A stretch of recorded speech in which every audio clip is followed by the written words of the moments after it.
Asile me wata ne bagwa tu aka.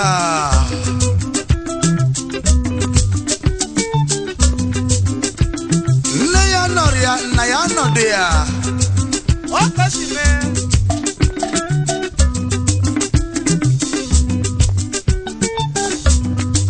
Makana nkena bonya da bibia no. Yeah.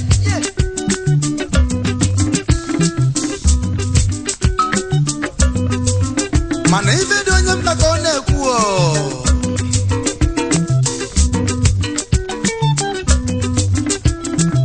Ena gwa yi fo so ma ya no ne ya.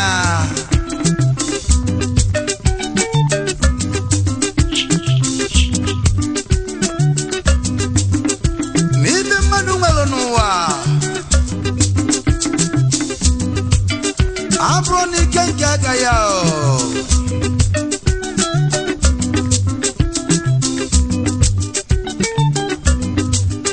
Mana ka agara nwaanyị nọ. Ka ọ na-atụkwasị di ya.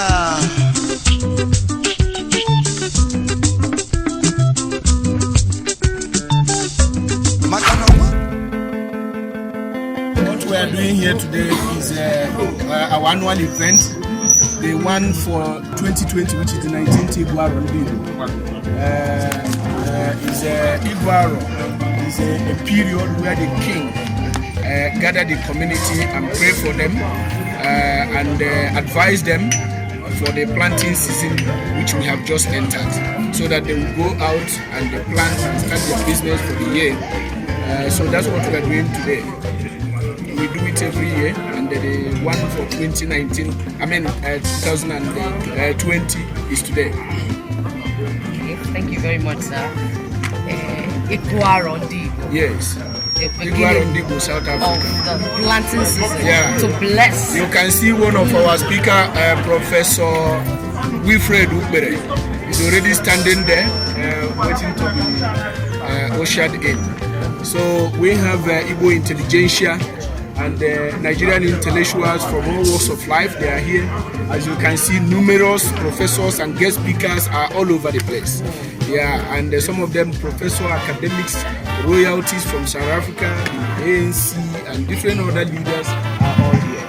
So today is one of those days where we have the opportunity to market our culture to those who do not come from our part, to show them the rich cultural heritage of our people, which is the Igbo cultural heritage.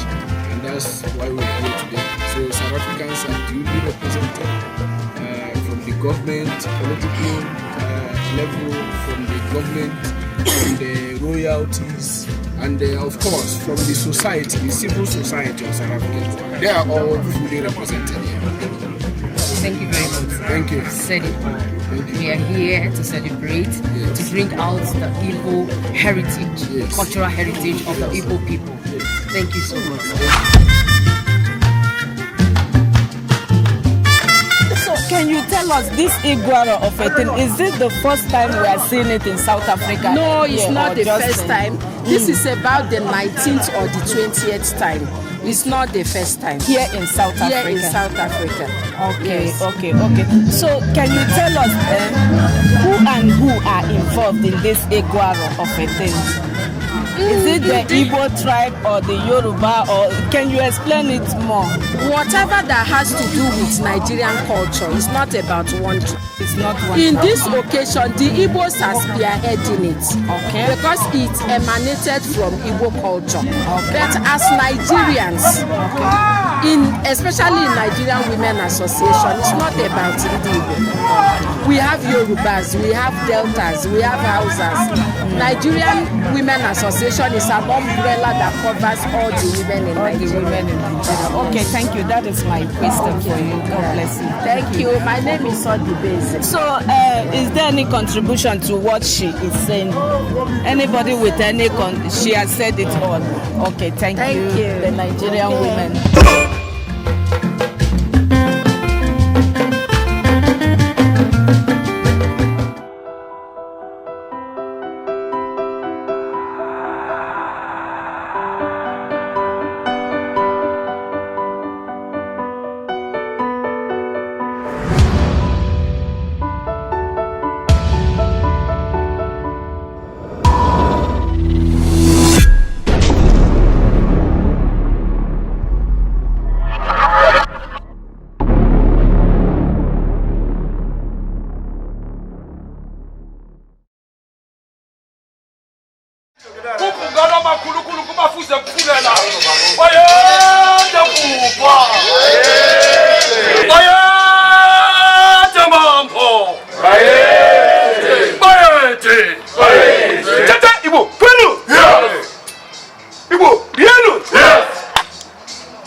The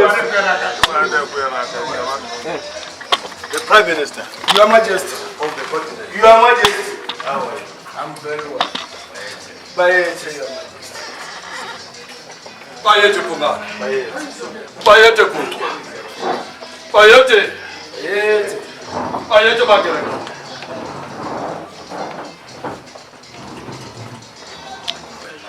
Bayete. Bayete. Bayete. Bayete. Bayete Punga. Bayete. Bayete Makuruku. Bayete Makulukulu. Bayete Busobangwe. Bayete Kusobangwe. Bayete Kribi. Bayete Kribi. Bayete Nakaribalende.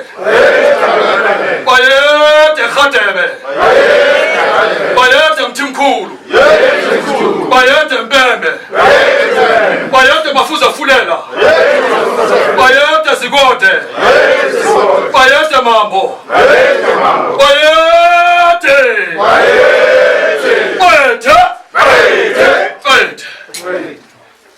Igbo, kwenu. Yes.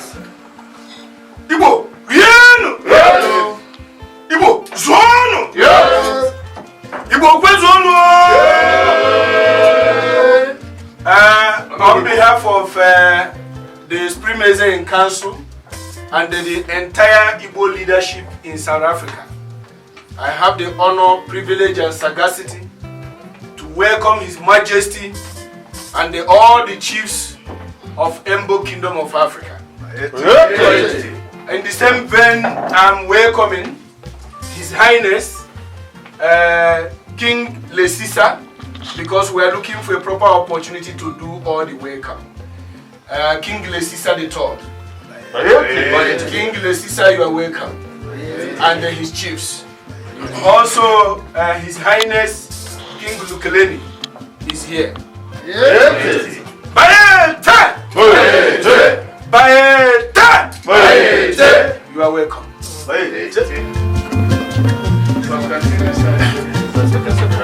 Ejebutu ụfọdụ oche ahụ nọ n'iro.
Igbo kwenu. Igbo rienu. Igbo zonu. Igbo kwezonu. I want to officially welcome Professor Ken Iko Zemela, a prof that has represented the Republic of South Africa in different international multilateral engagements. Professor Iko Zemela, you are welcome. Yes. Ogbuagi Igbo. Ogbuagi Igbo. Why, Ogbuagi Igbo. Ogbuagi Igbo. Ogbuagi, you are welcome. You are welcome. You are welcome. Come on, you ready?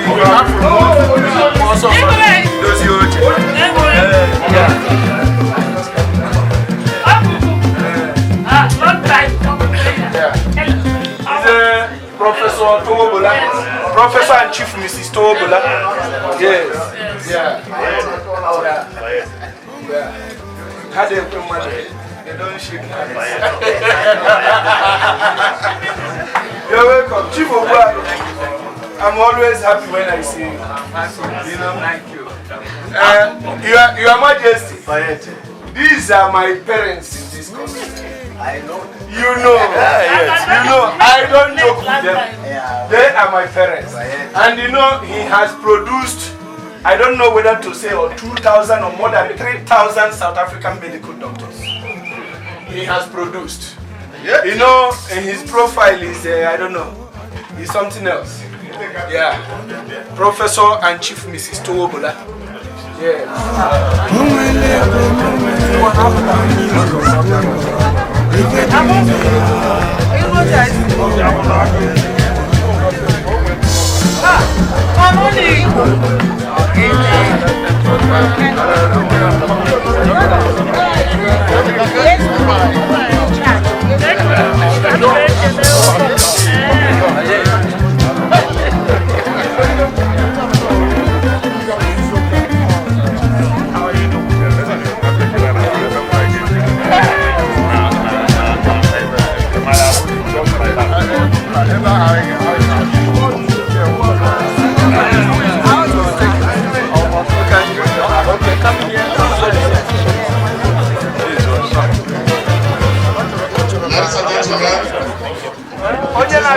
And privilege to welcome in our midst an erudite scholar and a professor of high standing, Professor Larry Kobi and Professor Ken Ozemena from Vex University. You are all welcome.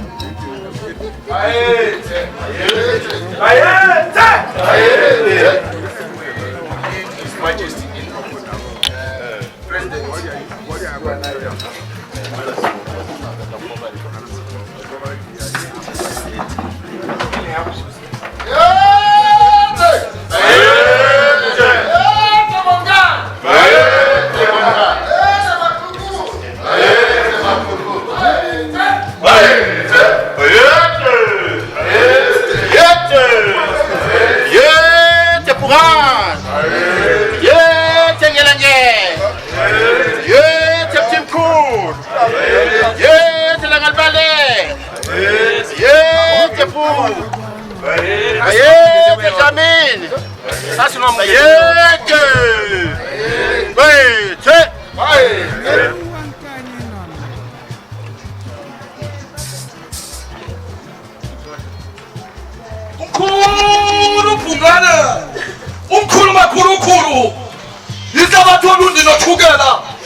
All the chiefs accompanying His Majesty can their place because of space.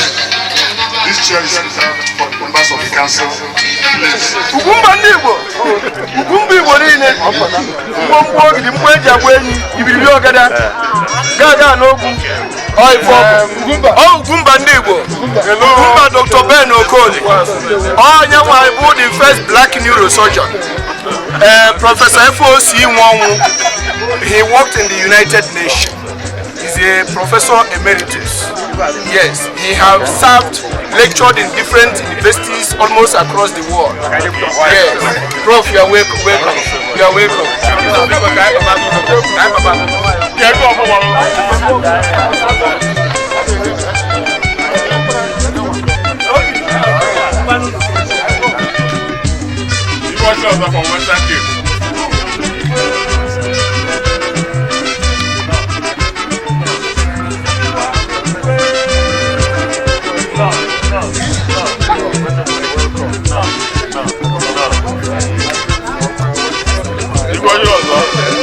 All the way from Nigeria. All the way from Cape Town. Igbo Western Cape. Western Cape.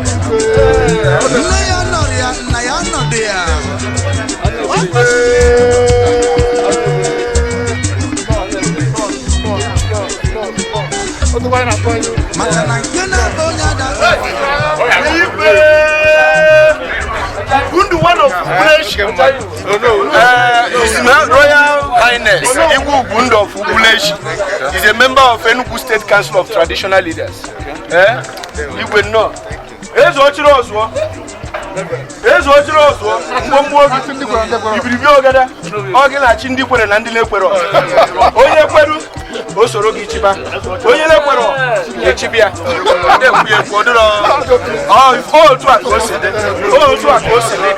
Onye kweru o soro gi chiba. Onye na-ekwere echibia. Onye kwere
in South Africa, they are introducing the Kolanot.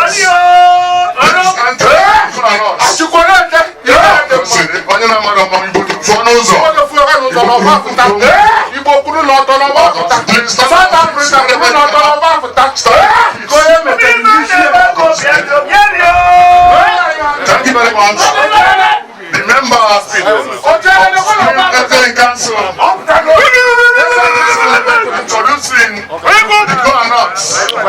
This is the official entrance of the Kolanot. And they know without the Kolanot, we can do nothing. Yes. His royal team, everybody in South Africa, High Chief, Sir Ndubeze Jonas, Ezra Udeji, my Reverend, Barrister Reverend, the former Secretary of Superintendent Council,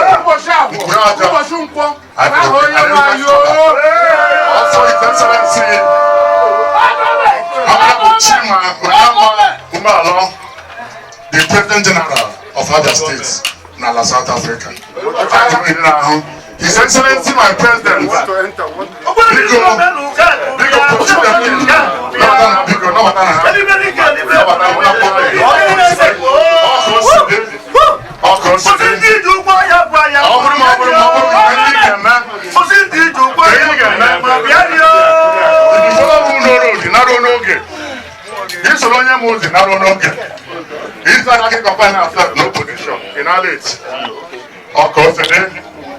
all the official entrance of the Supreme Council,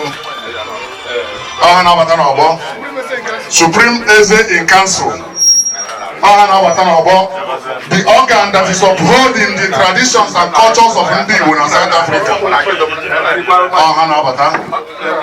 I say no. None. Please.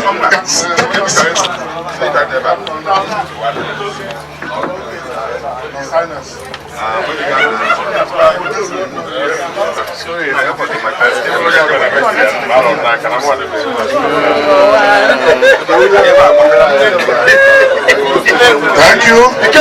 We are here today to seek the blessings of the king, to seek the blessings of the royal family who have gathered here tonight, to bless us in our endeavor, to bless the farmers, so that as we are approaching the farming season, they will be able to have good output. Unfortunately or fortunately, most of us Igbos here are not farmers. Invariably, we find ourselves in the profession of trading. Some of us are lecturers, some of us are doctors in their various professions. But today, the Ezes who are sitting here will bless all our handiworks, our trading, our professionals, everything we are doing, so that it will be multiple. So that while you are going out today, there will be something that you have at hand.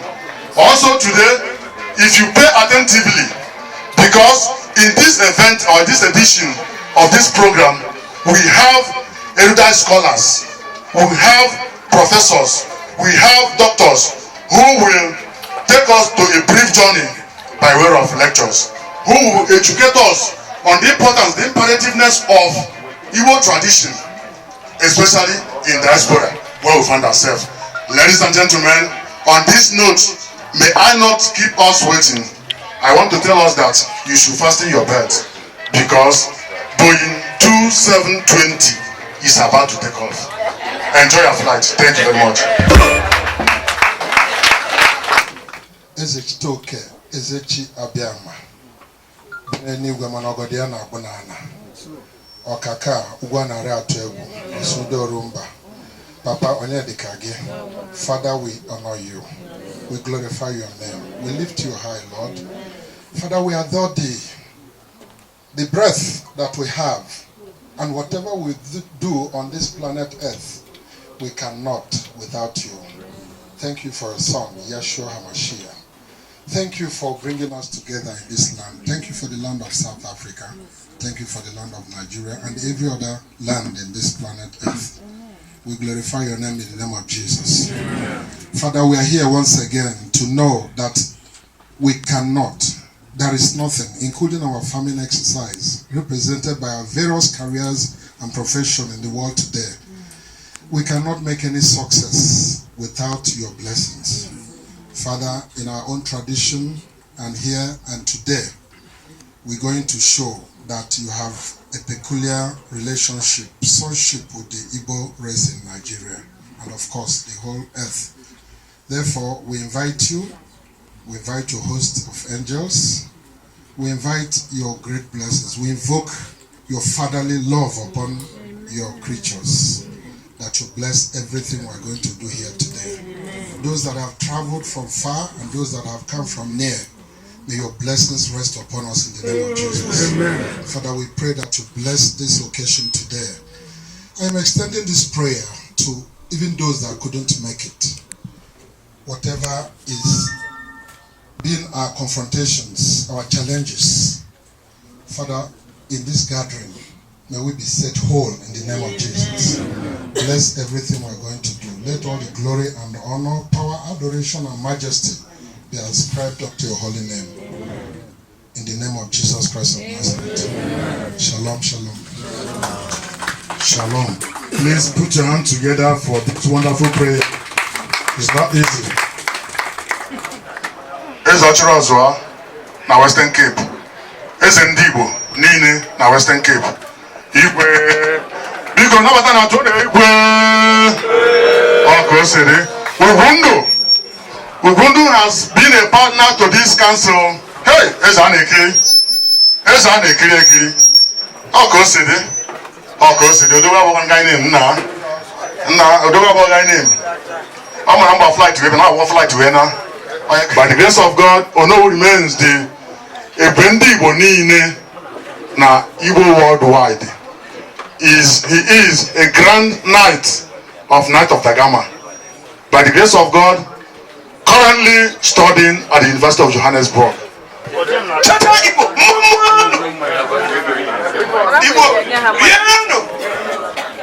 Igbo zuono eze nke nsukwetu biko anyị chọrọ ije dị n'ọjị ije ọjị a ị ga-eje aga m ebulu ọjị a biri chairman n'ime obi bụ nze Charles Otokporo ka o jee ije dị n'ọjị n'ije ji n'ọjị a enwere ndị ime obi Pretoria chọrọ ịsụ ọjị ndị Westland ebe a ikwe ndị Igbo Western Cape ndị Igwe odezuru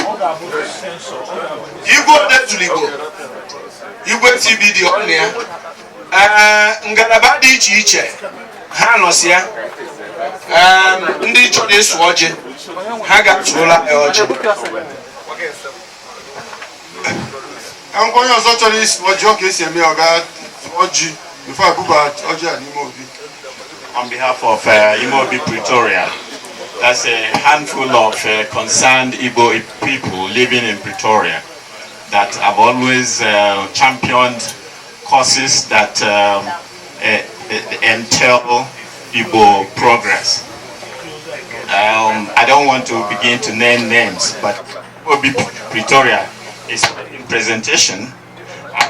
The culture demands a cash of 500 rand, kola nut, and nukumanya.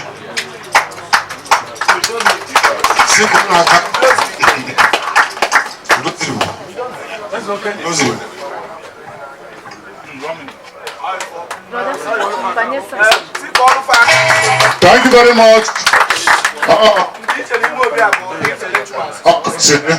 Chimezie bụkwa onye nkuzi ka ọ bụ. Tatata Igbo kwen! Igbo kwen! Igbo mọnụ! Igbo zọnụ! Igbo mezọnụ! If this Supreme Council, they have aligned themselves with intellectuals. They are not competition with any group. And Afioma Nelongwea. As soon as if you follow Huro Road, if you follow on this note, let me quickly hand the microphone over to His Royal Highness Igwe Emmanuel Okoli, Kandi Western Cape. I want to have the Nigala Deneyaji. Thank you very much. Cha cha cha Igbo kwenu. Cha cha cha Igbo kwenu. Wezuonu.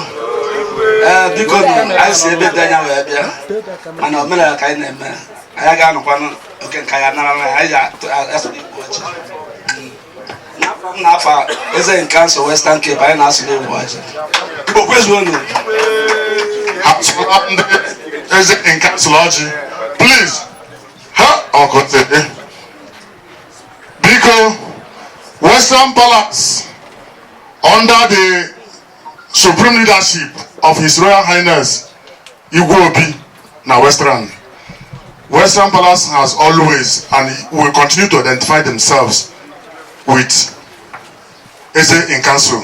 Biko has to go because we call the Western Naga Biko na has to go Igbo CBD ha His Highness Eze Igbo also kwa na ọjị ọka osede anyị ga-eburuzi ọjị a biko bunye Chief Charles Otokporo Nzube Okakụ ka o jere anyị ije ọjị isi. Thank you very much. N'ụbọchị taa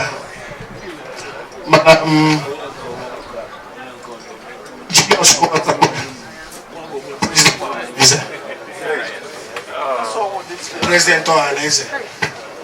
Biko a na-eburu ọjị a bunye President of Ohaneze ndị Igbo na South Africa bụ Chief Julius Nwasakwe Alias na Kingdom. Na me to you. Cha cha cha Igbo kwen. Si je no ije ọjị ya ga bụ Igbo ka ya ga-eme. Chukwuka dibia. Ọ bụ maka irugide na smile mgbe ọbụla. Maka chi na smile mgbe ọbụla. Biko ọkụneze ọba ahụ. Ekele na mụnụ. Biko anyị ga-agụ n'ọjị a. Igwe ugwu ndụ.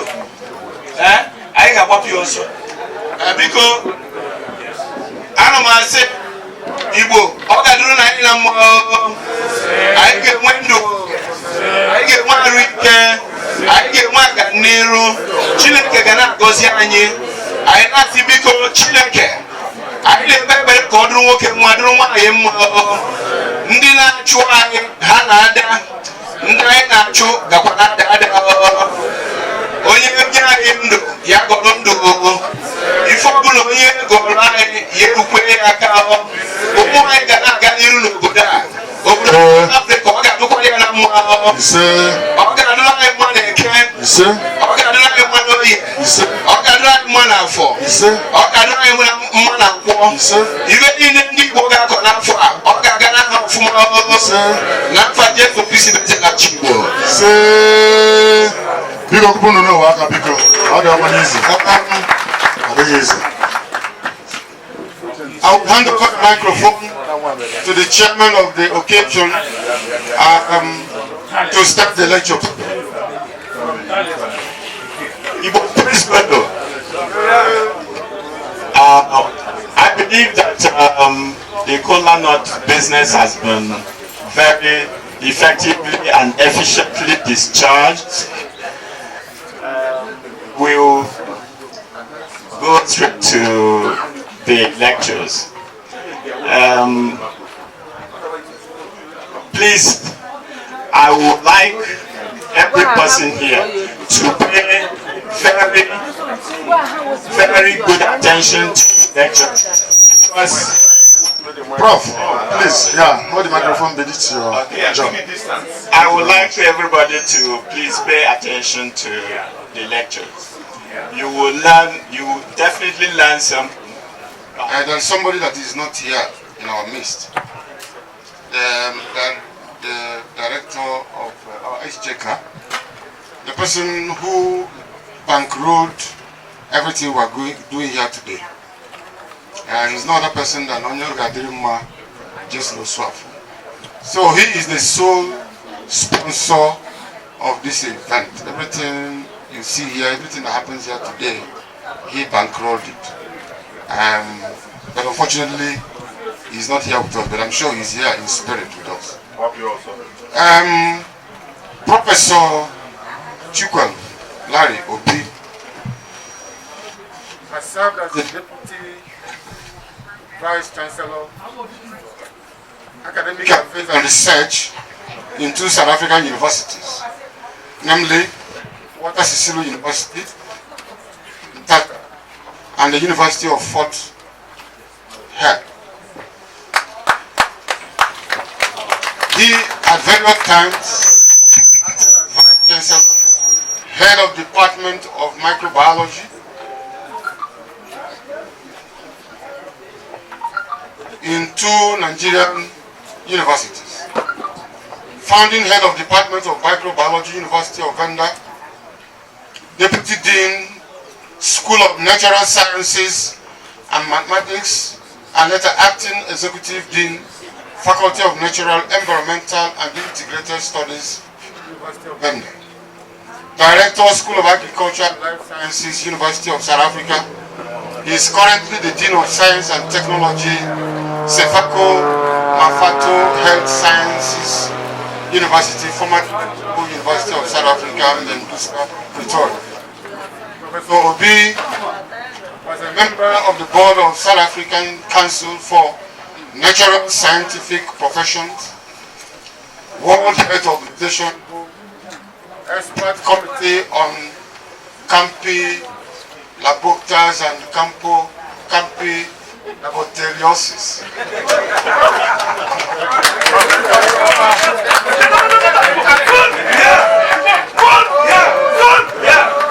And currently serving on the board of Naturals National Health Laboratories. He was invited to present the 2016 International Guest Lecturer at the Minnesota State University, Minnesota, USA. He is a member of the Specialist Committee of the NRF Rating Panel for Health Sciences, Committee for the FLE International Postdoctorate Fellowship Program under the aegis of the African Academy of Sciences, Kenya and United Kingdom. Professor Larry Obi holds a terminal PhD degree in medical microbiology obtained at the College of Medicine, University of Lagos, Nigeria. He has taught in different universities in Nigeria, Zimbabwe, South Africa, and served as visiting professor to the medical school, Makerere University, Uganda, Medical School, University of Malawi, Malawi Medical School, Tohoku University, Japan. Professor B has supervised several postgraduate and published extensively in numerous journals. His academic pedigree is further exemplified by being the principal and country investigator of a project on family planning in the context of HIV/AIDS in South Africa, funded by the Family Health International, FHI. Principal investigator of the socio-economic impact of HIV/AIDS in South Africa, funded by the Australian Agency for International Health Development, OSAD. Applied Diarrheal Disease Research Project, ADDR. Diarrheal Disease Research, funded by the United States Agency for International Development, USAID, and several projects funded by the Water Research Commission, Medical Research Council, and the National Research Foundation all in South Africa. Professor B is a retired researcher and a member of the Academy of Science in South Africa. Ladies and gentlemen, I want to cut it short because if I want to read all that our guest lecturer embodied, I will say it's an epitome of how do I say it? It's an epitome of academic excellence. He represents what I would want myself to be. Yes, that's how it is. And I'm sure he represents what all of us here want our children to become.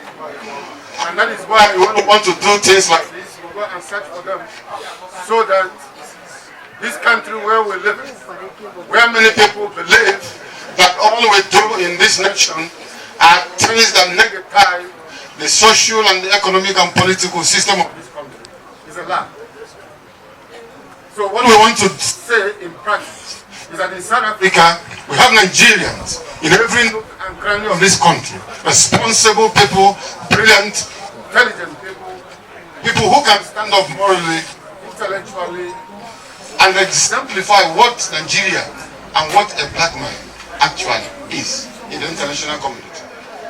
And Nigeria, and we are proud to be Nigerians, because we have what it takes to stand everywhere in the world and take our place and do intellectual combat, do business interaction everywhere you call us.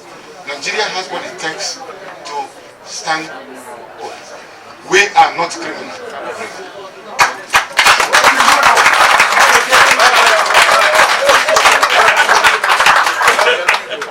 So I call on my brother, elder, I can see our guest lecturer to the podium, Professor Larry Obi, the podium.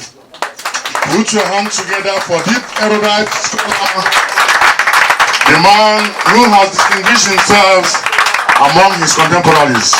Prof, you're welcome. Thank you very much, sir.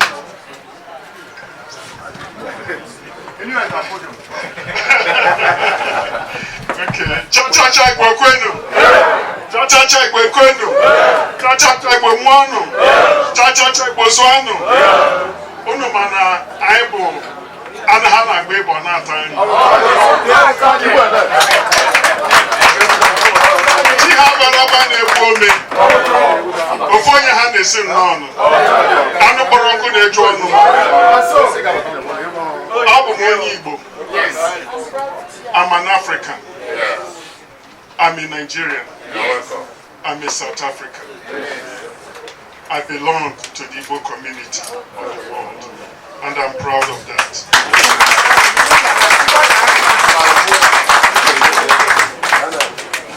Today, the lecture is apt and inspirational. It is titled "The Character of Igbo in the 21st Century Global Economics, the Way Forward." I would like to first of all observe protocol, because all members have been introduced. And because of the essence of time, I want to recognize everyone, the kings, the chiefs, the business entities, the academia, distinguished ladies and gentlemen. My lecture will have the following outlines. I will first of all look at the Igbos and the ontology of Igbo entrepreneurship. I will also look at the scope of Igbo entrepreneurship, the role of Igbo entrepreneurship, challenges of entrepreneurship in Nigeria, conclusion, and the way forward.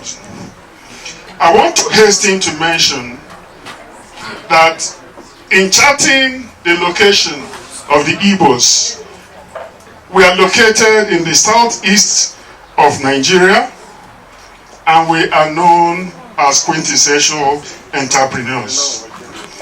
Now, I'll be mentioning entrepreneurs. What do we mean by an entrepreneur? An entrepreneur is an innovative individual who initiates and conceptualizes and nurtures the growth of a business, or one with an organizational and innovative insights undertaking commercial activities. And this was said by Gundele in 2000. One thing about us as Igbos is that we are ambitious, we are reliable, we are responsible, we are visionary, we are competent, we are creative, we are optimistic, we are aggressive, and enjoy social recognition.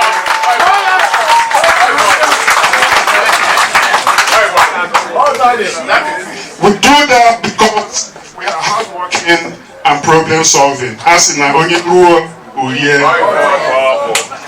who labors for wealth should enjoy his wealth. If you are hardworking, you will get the fruits of hard work. If you are lazy, you will only stay there and criticize.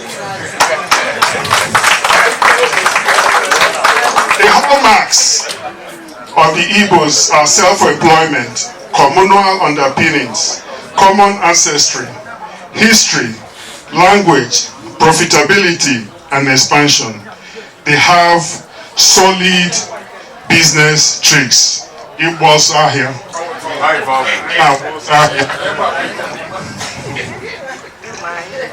And this we do irrespective of our background, whether we have poor background or are illiterates. Illiteracy or poverty are no hindrances, but strength for success.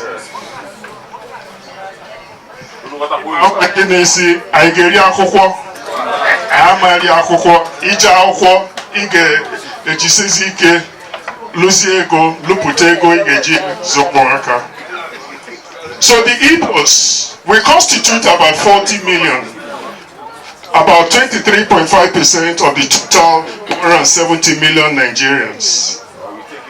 It is the third major tribe out of over 250 ethnic groups in the country. But in spite of the trauma and scars occasioned by the Biafra War, the Igbos have made forays into different aspects of the economy of the country. We are enterprising, and this has propelled us to be aggressive and progressive. The Igbos, no doubt, in the nearest future will be in control of the techno-economic arm of the continent and key players in the 2nd century global economics. The main levers of entrepreneurship among the Igbos are personality traits, cultural traits, and socioeconomic environments. So when we talk of personality traits, we talk of Igbos being risk takers. Wherever we are never afraid. We are determined. We are resolute, even in the face of adversity. In terms of the cultural traits, it has been on display at this occasion.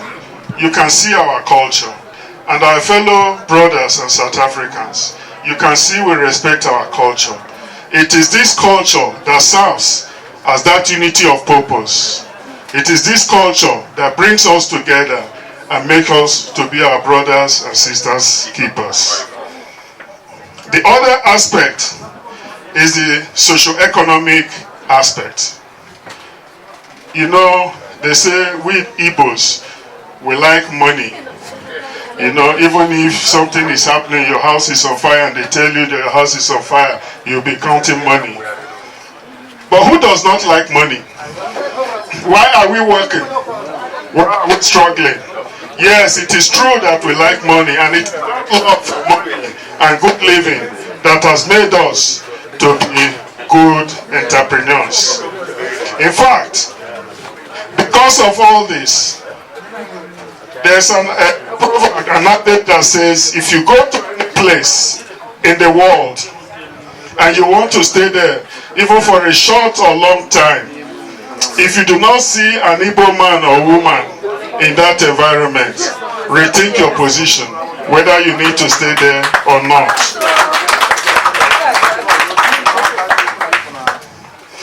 Furthermore, about us, the Igbos are not tied down by traditional hierarchies, kingdoms, monarchs, or religions.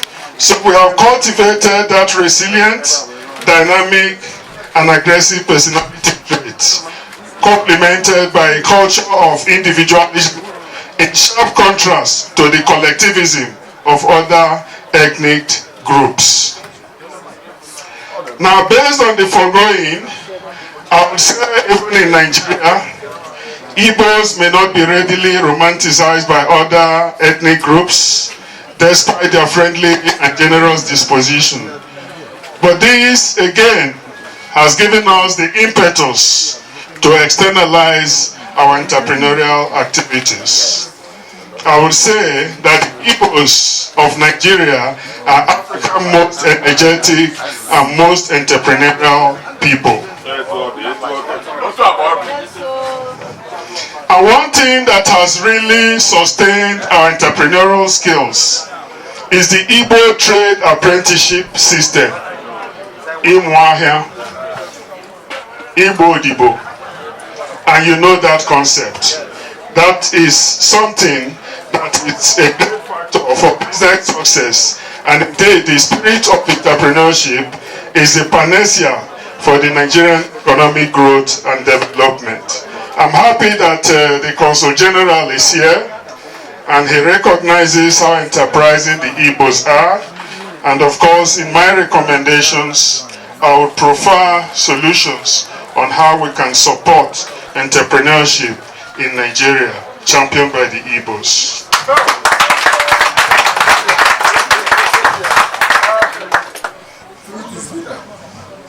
Now, the Igbos, as we know, they operate in virtually all areas, in urban and rural areas.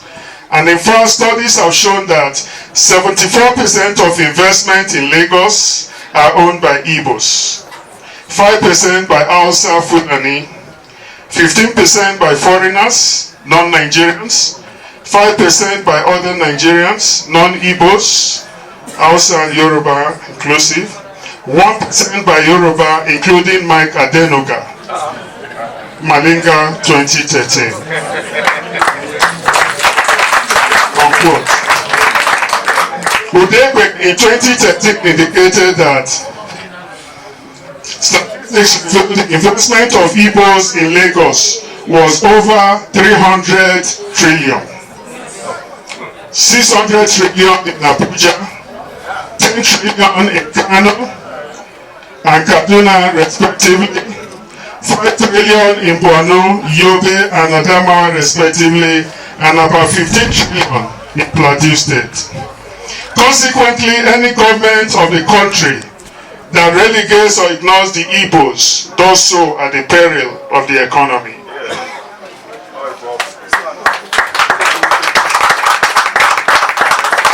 Apart from the dominance in Nigeria, Igbos still hold sway across national frontiers. We are found all over. Cameroon, Ghana, Gambia, Senegal, South Africa, China, Japan. Even when you go to the Antarctica, you'll find us there.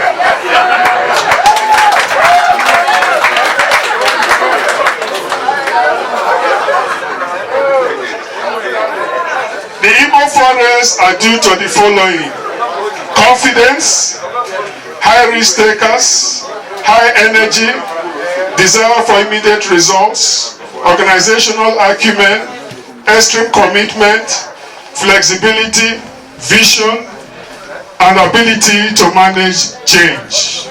We are also highly perseverant and critical thinkers. I would say that the Igbos have actually reconstructed and re-engineered commodity distribution in Nigeria, formerly the exclusive preserve of our colonial masters and corporate entities. And to show how cosmopolitan we are, Dr. Rikuri in his article asserted, and I quote, "I meet people everywhere. I met an Igbo man in a field clinic in the middle of the Sahara. Another en route to a remote psychiatric hospital in Vienna. As medical, I met an Igbo lady who ran a restaurant in Braslavia. I met tons of Igbo businessmen when I lived in Japan, not just in Tokyo, but doing business in Osaka, Nara, and Kyoto. I met my Igbo brothers and sisters all over China, trading in fabrics, heavy machinery, spare parts, and foodstuff.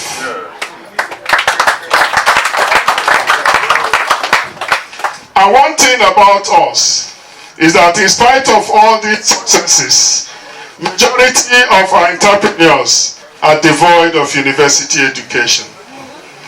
But a common question is, what is the scope or depth of education for aspiring or emerging entrepreneurs? Does education really matter? That is the question we need to ask ourselves. I want to posit that basic education may be critical to hone our entrepreneurial skills. But the idea of thinking that if you are not a university graduate, you will not be successful or you're not making inroads in life is a thing of the past. It is really a thing of the past. And I hasten to mention Honorable Consul General. The establishment of millions of universities in Nigeria is not a panacea to our economic hardship, because at graduation they still remain unemployed even 10 years after graduation. I think the focus should shift to entrepreneurship.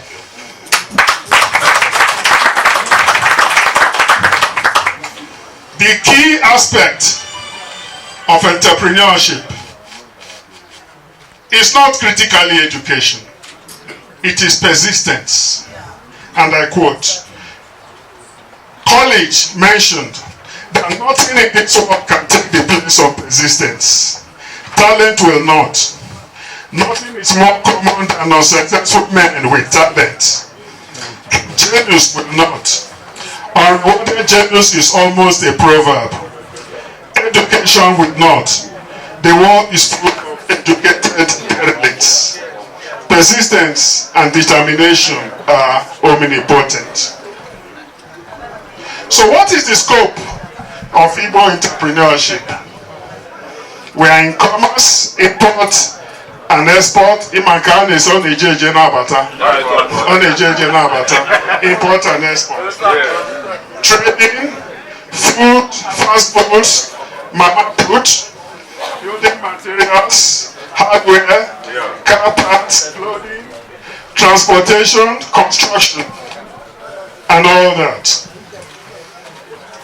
And I want to mention that even among the Igbos, there are people, some groups that are specialists in different trading options. The Abiriba indigenous traders, for example, are specialists in okreka. You know, second-hand materials. The Agolo people are specialists in bread making.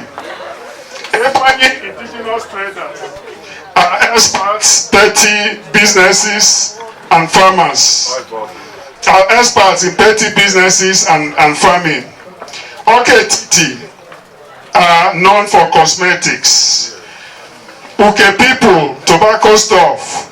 Nsoka entrepreneurs are best palm wine tappers. Ozu. And Oka known for blacksmithing. So business outlets are octopus in nature.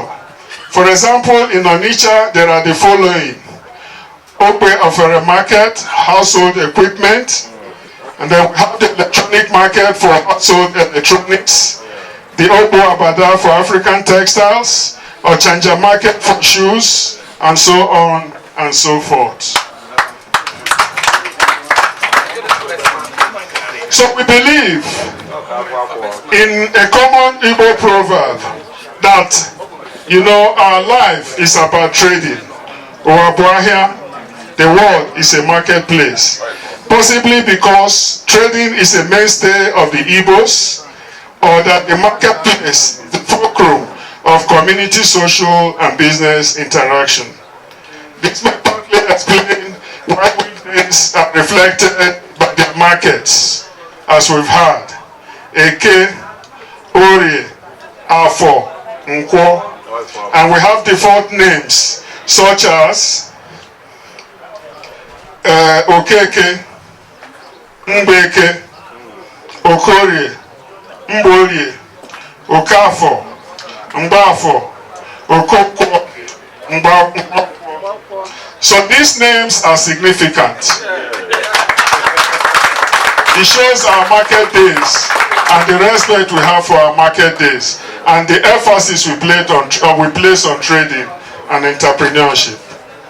So what, again, I'm trying to rush because of time, because I know my colleagues will also embellish what I've said.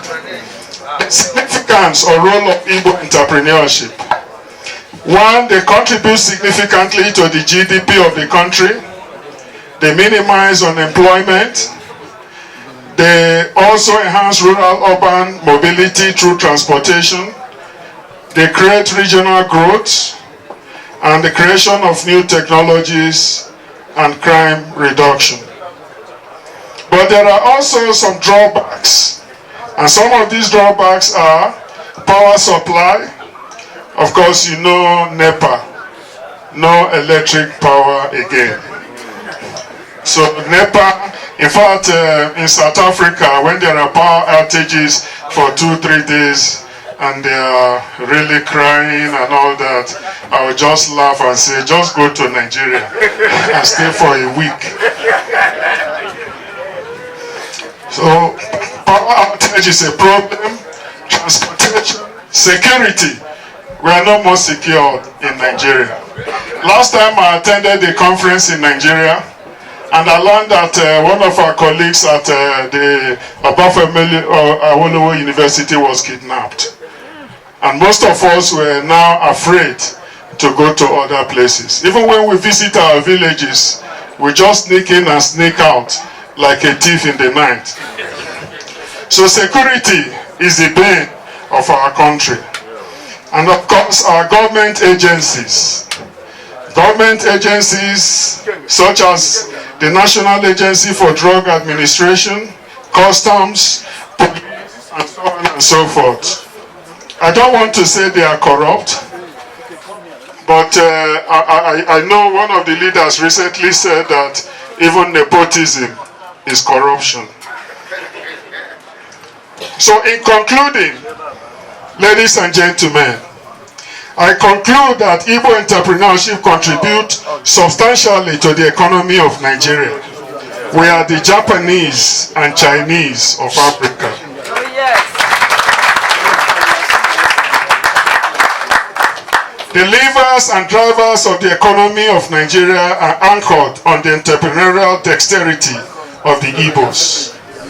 I also conclude that the Igbos conclude that the somewhat thriving economy and growth and development in Nigeria are testaments of the exponential transformation of the Igbos post-Biafra. The communal life, brotherhood and kinship are contributing factors to success from generation to generation. Sustained investment in vocational stroke entrepreneurial education in Nigeria will enhance the economy and inclusive growth. What is our way forward? Honorable Consul General, what we need to do in Nigeria is to support small businesses, to provide seed funding for them and to fund them to the teeth. We need to have ring-fenced funds, for the emerging and established entrepreneurs on a massive scale. The ITS, the Igbo Dibo or Imwahia, should be adopted and mainstreamed into curricular offerings at tertiary and secondary and tertiary levels. Skills, training, and infrastructural support services are critical issues to be addressed. The recently launched 10-year, 100 million Pan-African Tony Elumelu Entrepreneurship Program for Sustainability in Africa is a way forward. We need to encourage our people to tap into that. Tony Elumelu has donated $100 million United States dollars towards enhancing entrepreneurship.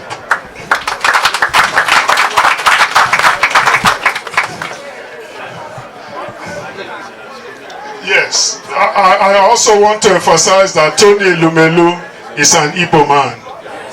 He's one of us. So we are not just petty traders.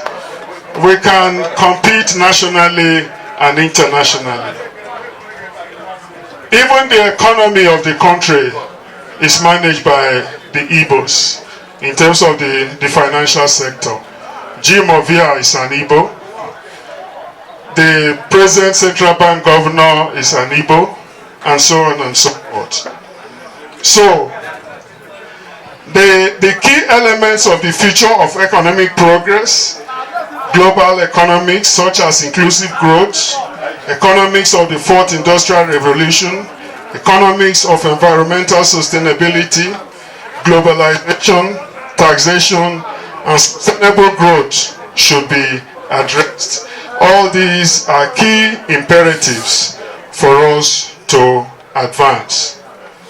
But one thing again about us as Igbo entrepreneurs is that we have not recognized the importance of effective management.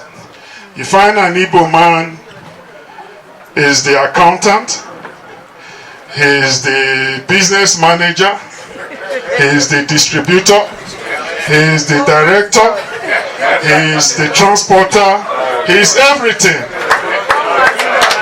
And even at times a cleaner. So we must move away from that. We must move away from that and employ suitably qualified people to manage our resources. So that when you are sleeping, you will not be thinking that that money maybe is somewhere or it has not been deposited and so on. And then one will greet you before you answer good morning. You say, "Ego sir." So we want to prevent that. So having said this, I've tried to rush through the lecture because I know there are other supporting lecturers who will come into play and make their presentations. But suffice to say, before I sit down, that I'm impressed by the galaxy of the different categories of people at this event. I've heard of Dr. Ben Okolie, a renowned neurosurgeon, and it is my humble pleasure, sir, to meet you in person. And of course, our elder statesman there, who holds the highest title. It is a pleasure to meet you all Igbos, wherever we are, all Nigerians, wherever we are, all South Africans, wherever we are brothers and sisters. Let that spirit reign. Igbo kwenu! Igbo kwenu! Igbo kwenu!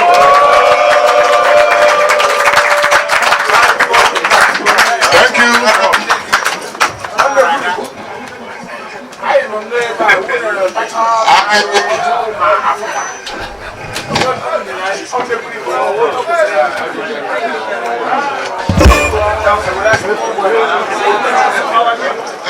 Thank you, Mr. Director of Ceremony. Thank you very much. We have some of our South African who came to visit us all the way from Mpumalanga, and they had told us that they were supposed to leave by 6:30.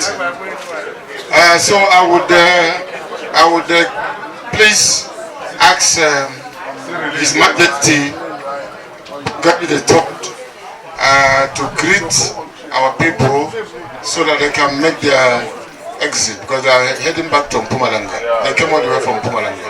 Yes. Thank you, sir. I like what the Prime Minister is saying. He says Mpumalanga is an Igbo, and it's true. It's an Igbo.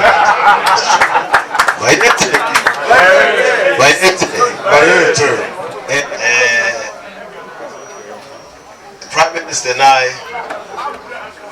would like to engage a lot academically. You have touched me. Thank you. You have touched me. As I'm going to proceed, I would like to apologize on behalf of our people during the time of xenophobia or Afrophobia for doing the wrong things. I don't think I understood exactly who you are. The second thing that I would like to raise is we need to constructively criticize ourselves. Why, including myself, when I say ourselves, for hiding at universities, for not becoming visible. Because those children who are in the townships, who are uneducated, if they knew your contribution, I don't think they will be standing up against any Nigerian.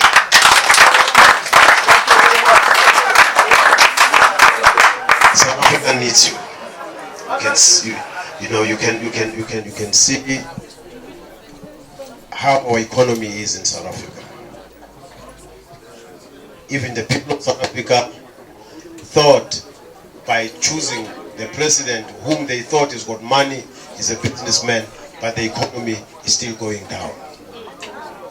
It's not about Cyril Ramaphosa, but it is about the people who are supposed to service this economy. To me, all it is to our people in South Africa, they are not educated, they are uneducated. Be it in business, be it in whatever that you want to say. South Africa will never prosper if you don't share the skills. I hear that you need to learn the management, not to clean. All those skills of cleaning, every skill needs to be shared amongst those children. Because if you go to the townships, you see them carrying liquor in their hands. Why? It is because of the type of education they had, these children. It is the type of education that is designed in this country to say your life is determined by a certain standard that is called metric. If you have failed matric, it means you have faced dismal in your life. But the Igbo nation teaches us that even if you have failed matric, but if you're skillful with business, education, you'll make it in life.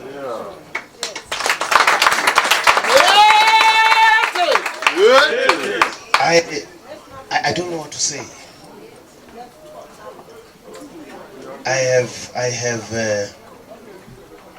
lost words because our comrades, I'm a member of the NC for, this year is 44 years. I look very young, but I was in the NC for 44 years. When I was in Robben Island for 10 years, there's one thing I've learned in jail, that when they ask you a question, and Tamon Baby had this, he says, don't and never engage in something that you don't understand. Do not engage in something that you do not know. You'd ask Thabo Mbeki, when you want to comment about Coca-Cola, he says, he would say to you, do you know the ingredients that makes Coca-Cola? If you say no, he says, then keep quiet. So, it's a different situation. I don't think they understand the ingredients of making this country a better life. You have the ingredients. Please assist us. Please, I am on knees to say, please assist us. Our people, especially in the movement, when you want to show them that there's a problem, when you say, Chief, you know, he said, no, I know what you want to say. Don't want, no, I know what you want to say. It's true. That's why this country is going down. My humble plea, my Prime Minister, is that the council that is led by you, I think it's high time that with the brains that are behind you to engage with the South African government as the Igbo people to say, we are here to assist for the betterment of this country. And I think this one serve at universities, do not only serve at certain departments, but come there volunteers and says, we have grouped ourselves under this leadership to prepare to change this country. I repeat, this country needs you as the Igbo people. We prefer it as the M, but that's what the Prime Minister says. Indeed, we are one people. Yeah. Prime Minister. In closing, that I said I don't have words because we are rushing to Royal Council meeting in the morning at 8 o'clock. We need to be on our way. We are going to launch a parliament that is called the Pan-African Parliament of the Royals. You remember last time we had Ono being done certain rituals for him to ascend into the leadership. On the 14th we'll be launching that parliament. We extend our invitation to yourselves to say, let's change this continent. Today this country, they talk about it. Only talk about how this land should be distributed. The chiefs, the kings, they are quiet because they are getting salaries. I don't want money from any person. All what I want is the restoration of what our forefathers owned. So the parliament must be the one that deals with these issues. Bayete.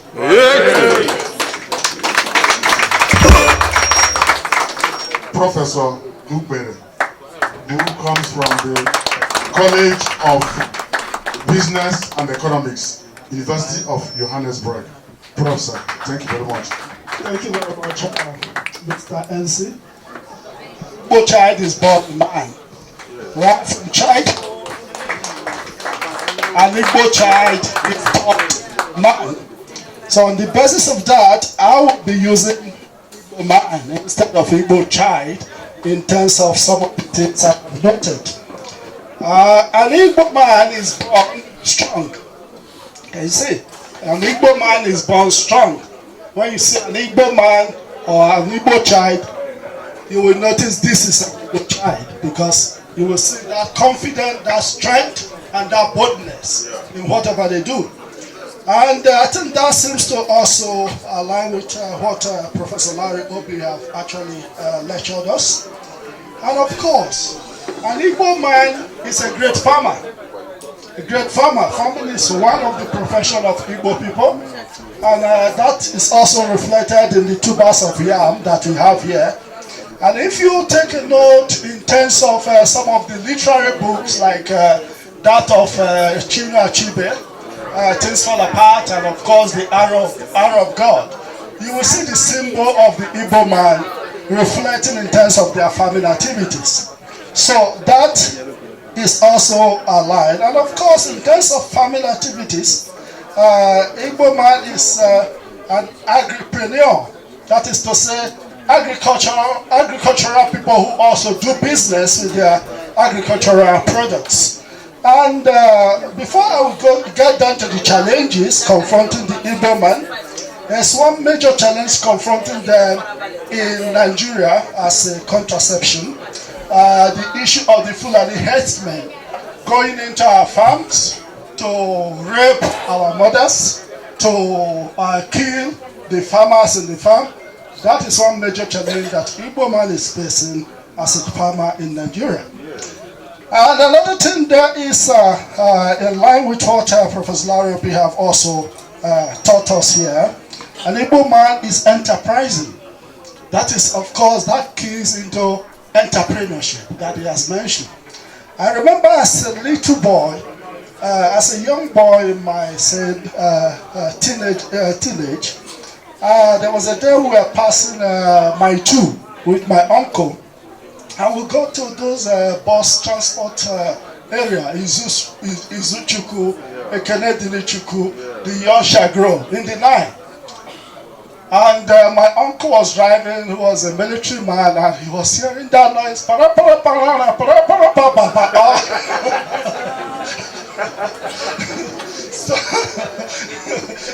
So with great awe, my uncle shouted, Igbo Diegu.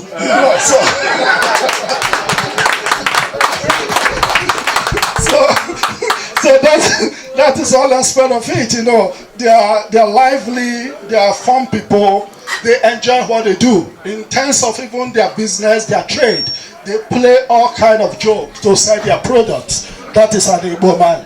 You see an Igbo man, he can put some cloth in his stomach and put some in the bag to sell his pharmaceutical product or different product. They know how to market their goods. Are innovative. They have brain. They are wise. When I was a little boy in my rural village in Abonta, there was this friend of mine, Ike. That time there was no electricity in Abonta because it's a village. That is why I started my life. But somehow Ike, who happens to come from Imo State in those days, they kind of use some battery connection to power their compound, you know. And we were wondering, how do you normally do this in those days, you know? So, ladies and gentlemen, I will tell you today that Ike that I'm talking about is a very successful businessman. He is in fact the supplier of Undomi in the whole of Delta State. So that is enterprising. You know, and of course, when we talk about intellectuals, an Igbo man is born an intellectual. And you see, even those who are trading, those who did not go through the normal school, you can see that intellect in there. Whether we like it or not, they have that intellect. And in fact, that intellectuality and of course innovation also reflected in terms of the Nigerian Civil War. Igbo men have not gone before the war, but when the war started, they were able to manufacture so many scientific discoveries, such as the bunigways and so many, So those are some of the things we can talk about an Igbo man. And of course, in line also with what Professor have said, an Igbo man is a journey man. Can you see? An Igbo man likes to travel, likes to explore, he likes to know new places. So that is one thing you will recognize about an Igbo man. So an Igbo man is a journey man. They are mobile, in fact. Thank you very much. And another thing I can also reflect in terms of what Prof has said, an Igbo man is born a sojourner. Can you see? An Igbo man can stay in any location. If that place is dry, he will bring water to that place. He will bring light to that place. And, so that ties to what Prof have actually lectured, that if you go to a city and there is no Igbo man there, just think about pack your load and go. So that is actually the truth of the matter. And another aspect of it is that an Igbo man loves wealth. Can you see? That is prosperity. To be rich, to make profit. That is one symbol for an Igbo man. And in fact, that ties to actually what the Igbo says, that they are the Jews of Nigeria. And for me, I think I concur with that. And I think I was reading about that caption recently on Facebook. I think Onowu also concurred with me, the discovery that Igbo came from Uri and tied to the Jewish people. So that is also a very important aspect of it. An Igbo man perseverance and persistence. That ties to persistence. They persevere. In hard time, in difficult time, an Igbo man will persevere and succeed. Can you see? So I think success is also a symbol of an Igbo man. Another aspect there is an Igbo man has, or the Igbos have strong and powerful tradition and culture. They respect their culture, and of course, that is something that is reflected in what we are doing today with culture. And in fact, when I realized that no Igbo was inviting me, I decided to take my beard along to declare that I'm coming to a traditional environment. So they have a very strong, and they respect their culture also. One issue in terms of the challenges confronting an Igbo man within our nation, Nigeria, is that an Igbo man has been marginalized over the years since the Biafran War. And in fact, this was even acknowledged recently by General Gowon himself, that the Igbos have been marginalized. And I'm a visiting professor also to University of Nigeria. And when I'm traveling in between Asaba and Enugu, I can see the bad road leading into the east. And it pains me so much that the community or the people that have actually contributed much to Nigerian welfare are in this dilapidated state. Of course, systematically they are doing it, but it's taking a long time. So that can also be a challenge to commerce.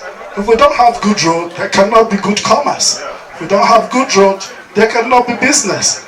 If we don't have good road, things will actually not be progressive. And in terms of also that challenges, we're talking about the issue of herdsmen going to other regions in Nigeria and killing people unnecessarily. Not all herdsmen are bad, but many of them now seems to be reflecting some negativity in their host community. I think this will be a major challenge, a challenge that the Igbos need to also address. Yeah. So, in addition to that, there is also a perception by Professor Onodugo, who says that the Igbo youth are not linking their businesses to tradition and culture. He's of the perception that most of the top business people that succeeded in those days, such as like the Wayamos and the rest, as a way they have tied their business to the Igbo culture. That's something the modern generation is actually avoiding. So his emphasis is that there is a need for an Igbo man, the youth, to embrace their culture more in terms of whatever they do or in terms of their business. So it's a perception by Professor Onodugo of University of Nigeria. Then the issue of globalization, internationalization, e-commerce, and of course the fourth industrial revolution. One thing when we talk about globalization, when I talk in terms of the Igbo man, I will talk about migration, which is part of globalization. So the Igbos are migrants to many places. In fact, they have globalized in terms of issues of globalization. And of course, the Igbo man going out of the country is also acquiring brain from international community, and they bring it back also to support Nigeria. Most of those things they have acquired over the years, and that is why we're seeing some new trends, some innovation. I think in Anambra State, an Igbo man have built a hospital that is equivalent to those ones you can see in America. A big hospital recently. So that is also part of international exposure. And of course, we speak about e-commerce, the fourth industrial revolution. There is also a need for Igbos to also see how they can also embrace e-commerce very well, very much. And of course, the fourth industrial revolution, in terms of using technologies in their business, in whatever they do.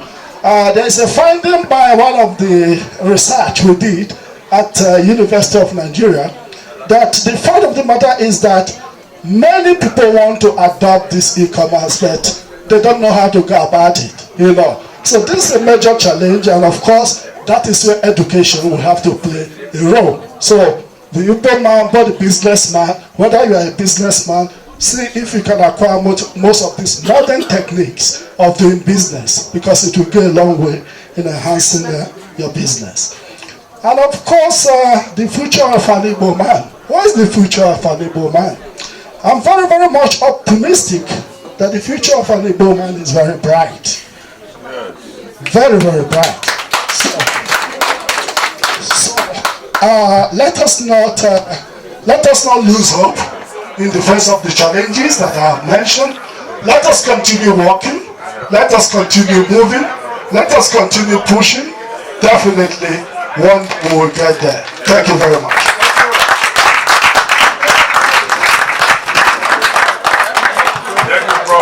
That is Professor Iguaro from the College of Business and Economics, University of Johannesburg. Good evening, everyone. All protocols observed. I'm just going to do this because of time. On the 3rd of November, we're supposed to actually present certificates to the NOBU. On behalf of the former president of the National Association of Nigerian Students, Uzemi Nawamadi, and the National Association of Nigerian Students, I present a certificate of appreciation.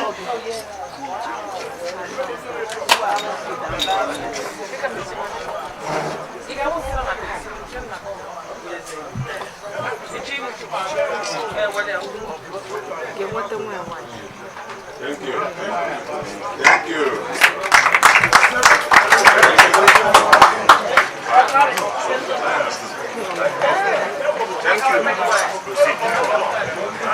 Let me now introduce in our midst and also a contributing lecturer, Dr. Ben Okoli. Thank you very much.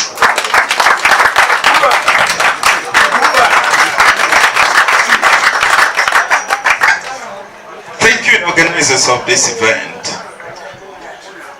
Professor Obi, thank you so much for your lecture. You have given us a very wonderful statistics about the Igbos in Nigeria, which we all appreciate. I'm sure not many of us have the statistics. But there's no doubt that the backbone of Nigerian entrepreneurship rests in the East, among the Igbos.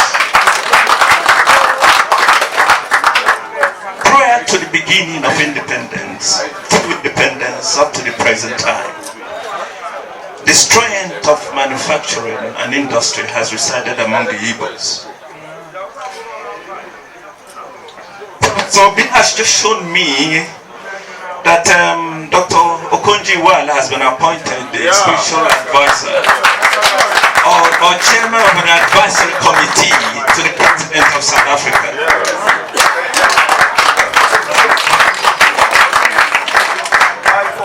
But the question is this: why does the beauty of Dr. Okonjo-Iweala, as represented by her, not a reflection of the Igbos in the world?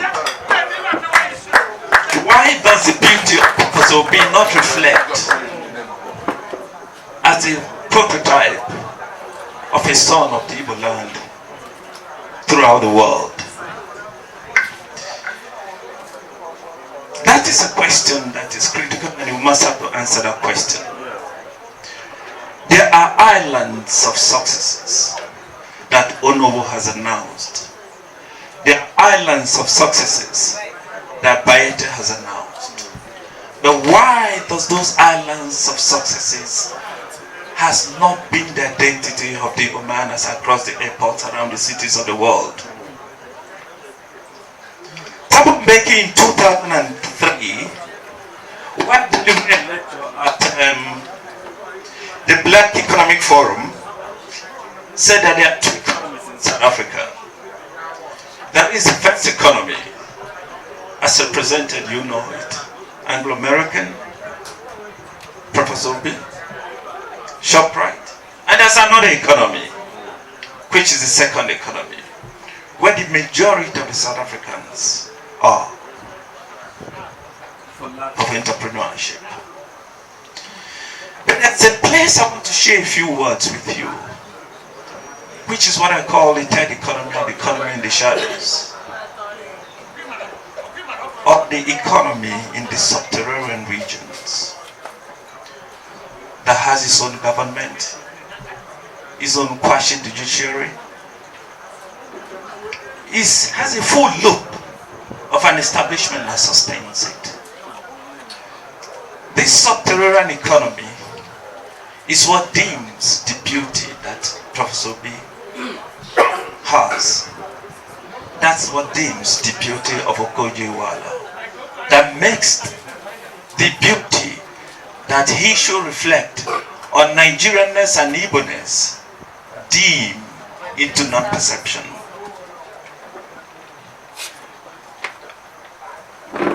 You can have Ojo going through the cities and airports of any city in the world. Apart from the Nigerian passport, maybe nobody will know that Ojo is a name that comes from Yoruba in Nigeria. She who passes, except for his passport, he has no identity attached to that name. But Emeka passes through the airport and all antennas go up. And he deems the beauty that he needs to shine over my life.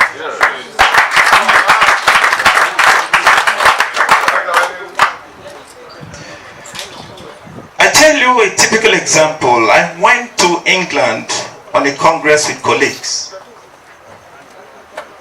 On coming back, we are all standing together. We are about 12 of us. Each person goes to the terminal to be checked in. When it got to my turn, you know, when you are with them, you lose vision of whoever is standing behind you. I was interacting with them. My load was overweight. They needed me to open it and distribute it in another bag. But eventually when I finished, I realized that my about 3 meters away from me. I knew the reason. I did not have to ask them. They humiliated me, not because of me, but because the identity of Emeka reflected on me. So So when they humiliate you in South Africa, it's not because of, it's because of the entrepreneurs of the subterranean economy. Is it possible that the entrepreneurs of the subterranean economy can transform in this country? Is it possible that we can transform them? What is it that we need in order to transform this category that makes him stand up? And when I invite him to come to an occasion that is being held in Hillbrow, he will ask me, Dr. Coley, are you sure I should come? Do these practitioners of the subterranean economy really know they have an alternative? Because while I point a finger at them, another finger points at me. They know it is possible that they can be professors of material science. Is it possible they know they can be professors of psychology? And is it possible they know they can be professors of agri-economy? Because they don't know such a thing exists. Do they have an alternative? My contribution is this. As much as we have islands of economy, we owe it as a islands of successes. We owe it as a responsibility for those of us that represent these islands of successes to try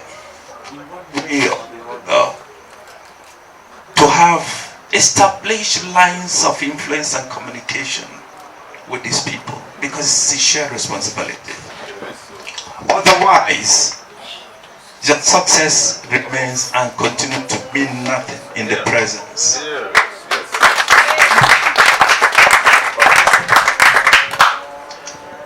How often do we, the entrepreneurs of the first and second economy, interact with entrepreneurs of the subterranean economy? We must have to do that. And I guess this is what the occasion is all about. Can our professors increasingly be given the opportunity? Oh no, the Palace, the Ohanese, because by each talk that somebody gives, somebody changes. He may not tell you, but by hearing you, that man, I'm taller than him, I'm more handsome than him, I smell better than him, but look at what he's done. I can also do it.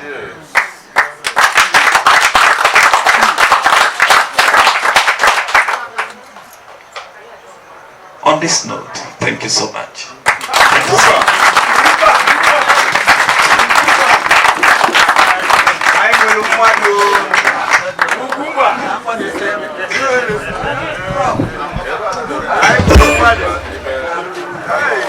On behalf of the Igbo nation, we want to appreciate you and your chiefs to say thank you so much for coming. We know there is a coronation that is going to come very soon around your kingdom there. We will try our best to come and stand behind you. Yes. As you drive, may God lead you back to your destination safely. In Jesus' name. Professor Ken Ozemena, by the grace of God, an award-winning professor. Thank you very much. Please, I want to stand on the existing protocols. Can you hear me? Yes. I want to stand on the existing protocols. Mine is also comments. I don't want to. We have already had the guest lecturer this evening, my brother Professor B. I want to comment only on 2 or 3 things. I'm not going to waste your time. Maybe 5 minutes. I'll be done. I look at the title our guest lecturer gave, the character of an Igbo entrepreneurship in the 21st century global economy, the way forward. And I want to talk about character. I looked up character. What does character mean? I saw 2 key words there, and they are mental quality, and then the moral quality. these are the two qualities that are distinct you find in every individual. That makes, those are the things that make up a character. And I was looking at them and I said to myself, you don't tell an Igbo man, you don't talk mental quality to an Igbo man. It's just like you don't do that. We already know that. Or just carrying coal. You want to carry coal to Enugu. You know, it doesn't make sense. Yeah. So we already know that. So mental quality we already have. We know that. Nobody should teach us about mental quality. Also moral quality, nobody should teach us about that. I think the symbol of Ofo we saw here today, the meaning, the symbolism is all about truth. It's about fairness. It's about integrity, as our prof said in the beginning. So those things, do unto others as you want them to do unto you. That is what Ofo is all about. So we already know that. It is in our culture, it's in our blood. Anybody that is not doing those is actually out of mark. Is moving out of mark. That's what it means. So those two qualities we already have. So in terms of business, I want to just mention something our brother said. He made mention of fourth industrial revolution. And also the second lecturer did mention that. Even our brother Dr. Okoli mentioned something about, I said, first revolution, second revolution. I was trying to understand where he was going. So the fourth industrial revolution, that is the 21st century business.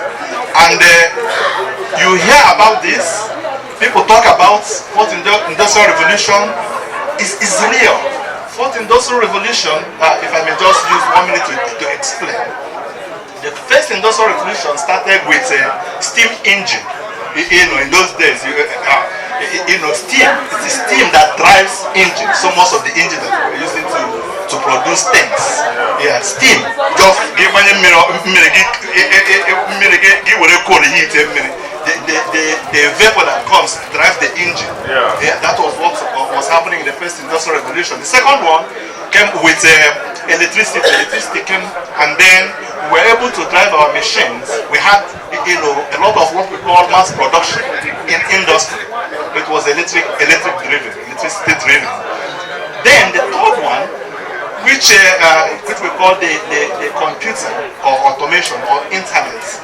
That was the third industrial revolution. And the most important thing is that these three revolutions came and African man never participated.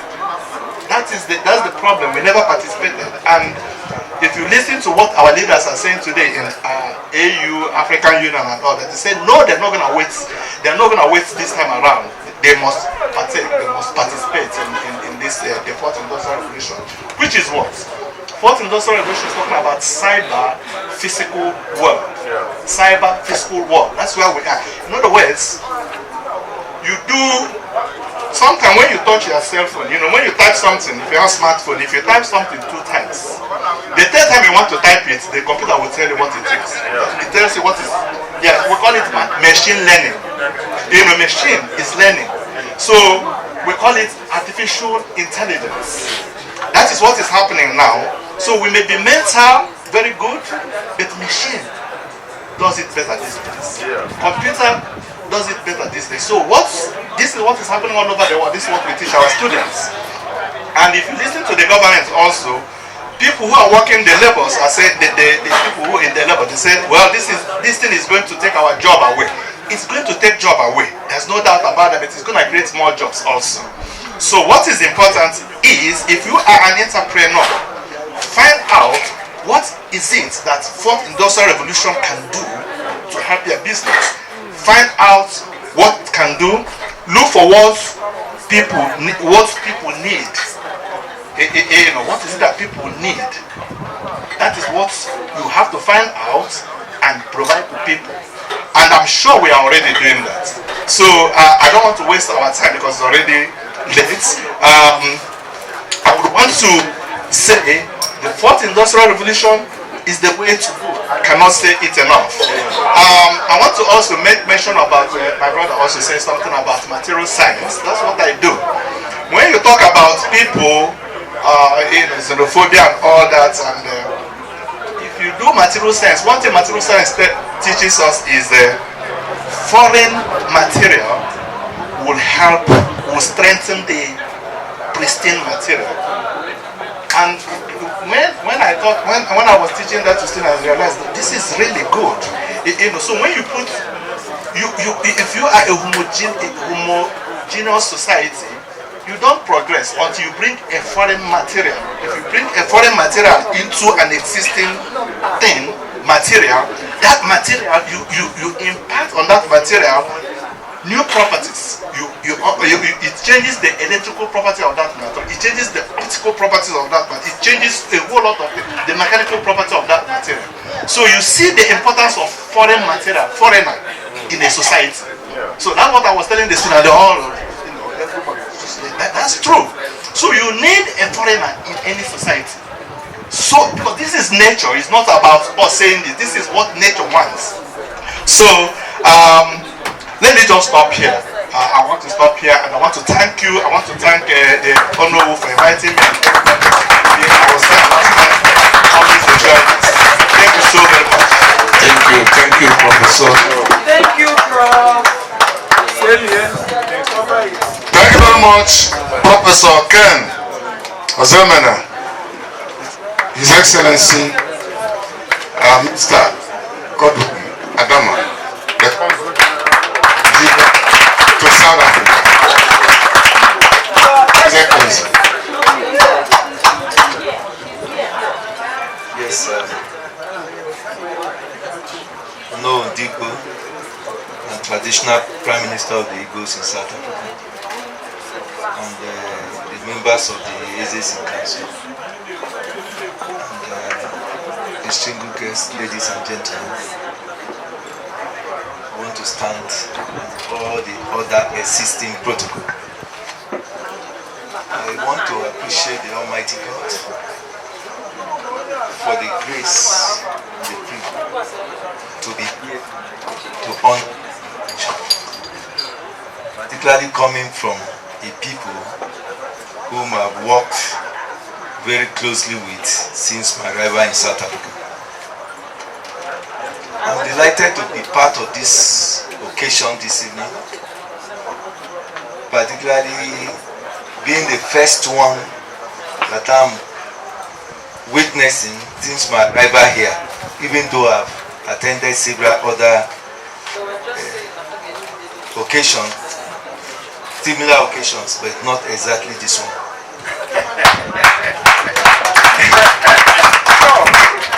And in this vein, I want to congratulate the organizers of a very enlightening program.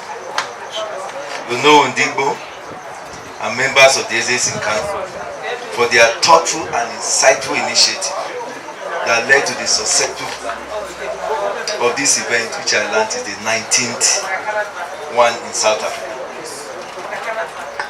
I want to say that today marks another historic day of the main events and functions in our country of residence that contributes to the upliftment of the lives of our people.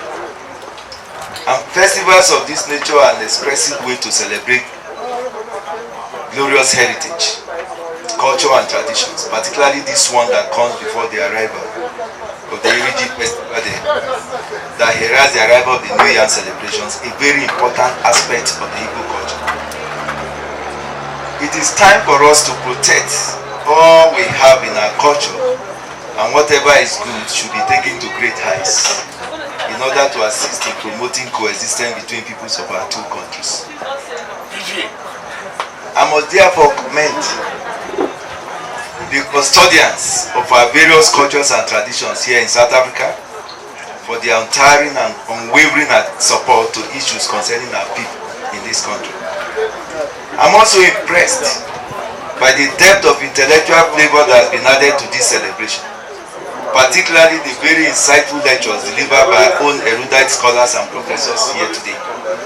It should be noted that the responsibility of preserving our environment is also part of our culture. ladies and gentlemen, let me take this opportunity to remind each one of us to take responsibility in preserving our environment. Through culture, we are governed by norms and customs, which are the pillars of any society. If these pillars are not properly followed in our society, it will resemble a perfume with no smell. This is why I praise and acknowledge our defines who you are and what you do. And the display of culture is another element that is shared within our spiritual realm and naturally evoke our physical activism. Cultural events are human pinnacles that bring to the fore identities of a nation, a society, a community, and tribal group. It is cultural festivals like this that people gather to demonstrate and share their traditional practices more openly and closely, putting aside their political and social status, and display a high level of tolerance, mutual respect, and understanding. Distinguished guests, ladies and gentlemen, the sheer number and quality of attendees here tonight is a reflection of the importance attached to our cultural tradition as building blocks for the sustenance of a dynamic society. I must commend your zeal and spirit of enterprise in the conduct of building a free and dynamic society. We have listened carefully to the dynamics of the entrepreneurial spirit of the Igbos. I took note of Professor B's position that the establishment of several universities in Nigeria is not a panacea for economic advancement, and that rather strategy to shape developing entrepreneurial spirit in the country. I agree with this, and we also forward it to appropriate quarters. However, government has put in place some policy measures like the Empower and other social investment platforms currently running in Nigeria that empower several youth and small-scale industries, and I think more others are also being envisaged. This also brings me to the comments made by Dr. Ben Okoli in respect of transforming those at the lower level of the entrepreneurial spirit. I believe this is a critical area to look at. Our residents in council, distinguished guests, ladies and gentlemen, as I stand here today, I reflect on the journey Nigeria has traveled from and continues to travel in our quest for a consolidated and developed nation state. Although there are challenges of nation building, particularly security issues, which are also present in some other countries, including where we are now, these challenges are much less than the totality of benefits that lie ahead. We must therefore continue to pray, as well as collectively work towards assisting in tackling the challenges of the present, while looking ahead with hope for a greater nation. The task is a collective one. A country you don't pray for and wish for, you cannot prosper in that country. And I believe that these two countries, Nigeria and South Africa, take time to pray and also think of what to do to change that narrative. As the guest lecturers also posited, the way forward is to support small-scale industry, which I believe we are already working on. I would, however, want to appreciate the erudite scholar for a very insightful lecture, which has no doubt enlightened some of us. And I believe that what I'm seeing here today is something that has the capacity to change what will happen tomorrow. And I commend you for this. Thank you very much.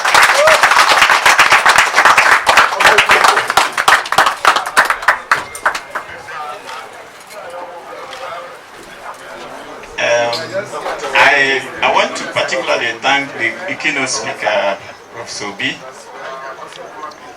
and the supporting speakers, Professor Ken, and my handsome professor, and the erudite people's surgeon, I call my son. Thank you very much, Your Excellency, for always gracing all our occasions with your presence. It is something that is worth noting, and it's very encouraging and very empowering. I want to particularly thank Professor Dr. Kobi for the courage he has to mention the tier of our entrepreneurs. It is a hidden secret that no matter what positive contributions the others may have made to the Nigerian economy or to the South African economy, the tent and the stigma associated with that third tier always dilutes or even rubbish it whatever else we may have achieved. And ndị Igbo na-asị onye egwu n'iku ọmalife ọgbalụkpọli anya. So if someone, when you are winked at and you don't understand the body language, are you waiting until your eyes are plucked off before you understand? So we therefore thank you for those contributions. And onye agwalo ya nụlụ maka na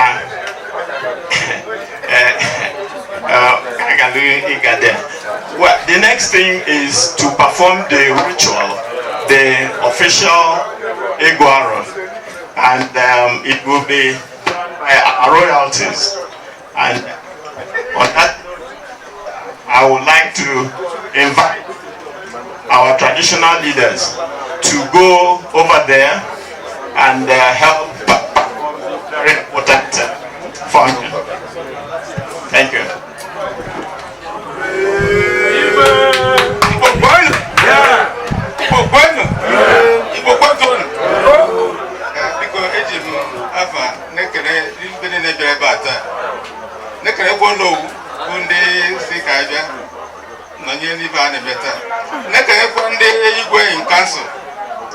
Plan ya biva na meta ana sna ga dro no mo ni ne wo ai bu ndi no ai no lu nu bu ndi na ba no kwala ai ai na yo Chineke ebe unu nu tiere ka ga agazi ai bo na ga na akwa nu kwa ga akpa inu zo bo ga na takwa ukwa ga akpa unu ai ne kenu siri dike nde won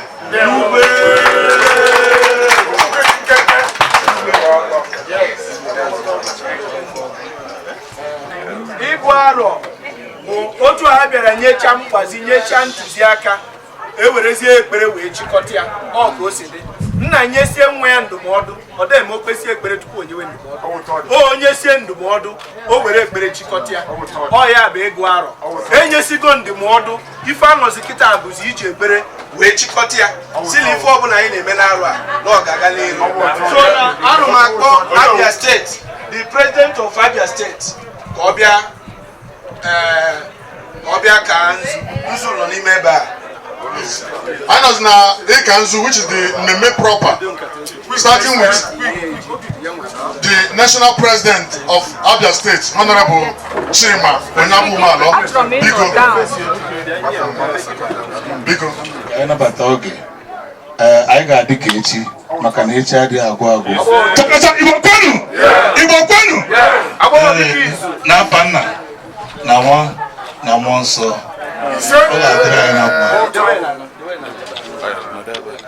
Abo the keys. I'm eji abanzu. Abo the keys. Kiba so Abo the keys. Na banda Abia. Anyị na-enye uchi a elu ka ụnụ kọọ ya. And how many months time? Wepụtala ife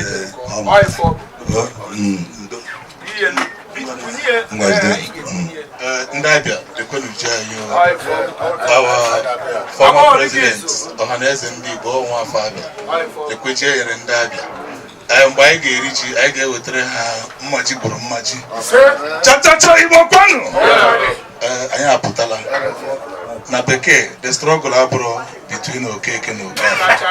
The struggle is against poverty and otu aka ọ ga na-adị udo tiri Igbo. Anambra State, bigo observation bigo. Anyị na-asị na ọ ga-adịla anyị mma maka na ihe niile a bụ ihe anyị na-eme ka obodo anyị wee na-aga n'ihu. Ife ọbụla anyị ga-akọ n'arọ a anyị wee na-asị n'ụbọchị Eke, Oye, Afọ, Nkwọ anyị ga-eji na-akọta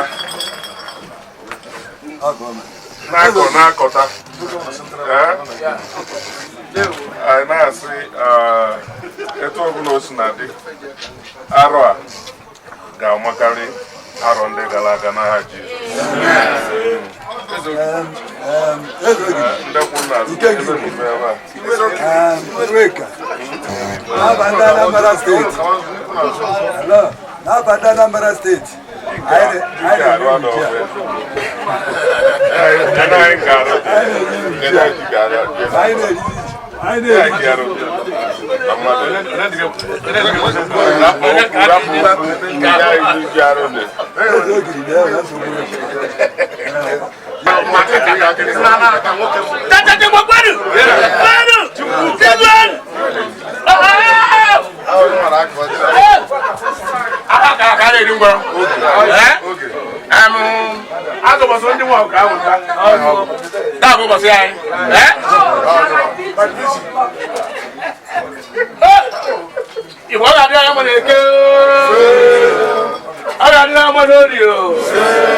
Iguaro anụ abụọ ndị Igbo mma. Maka na ji a ga-enye anyị ka anyị dekọọ, a na-enye anyị ji ya ka ọ bụrụ na anyị kọsịa ya ka o nwee ike iwepụta ife. Maka na ife anyị na-ekwukwa n'ụlọ ka ọ dị ndị Igbo mma. Anyị na-ekwu egbebere ugo ogbere nke si ibe ya nwa na-asịkwa oje kọtara ndị ọzọ maka na ọ bụrụ na arapụ ya ka ọ na ọ ga-eje kọrụ ndị ọzọ abịakwa mana ndị ụgwọ ahụ na-eje wee na-asị n'afa nna na nwa na mmụọ nsọ. Amen. As Bishop Igbo, as Bishop Catholic, Enugu State, Enugu Kwen, Enugu Makan, Enugu Glen. I have one. Enugu State,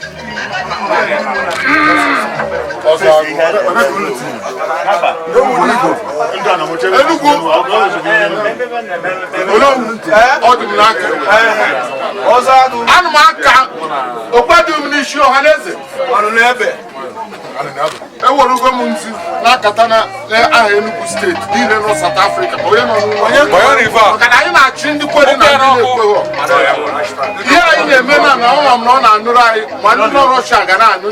Japan, na America. Na man anyị wabụ ndị nọ na South Africa na echeta omenala ebe anyị si anyị na-aka nzi a n'ụbọchị 4 anyị ji azụ ụzọ ama akata na ụzọ ndụ bushi eke ama akata bushi oge akata bushi akwọ akata bushi nkwọ na-achị ihe anyị chọtara n'obodo a bịa udo dị anyị ga-amụta zụọ ụmụ anyị azụọ anyị onye na-ọbụla nọ na South Africa udo na ọganihu n'ọya bụ anyị gwabụ Enugu steeti na-efe wee na-asị ka Chineke nna bụ onye kere ụwa ya ga-agbapụta enyemaka anyị ụzọ na-akpọchiri akpọchi ya kpọghere anyị onye na-anụtabeghị nwaanyị ya nụta onye na-amụtabeghị ya mụta nna nna unu eju ya buoro anyị ụzọ kpere anyị azụ site n'aha Jizọs Kraịst bụ onye nwe anyị.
My comrade.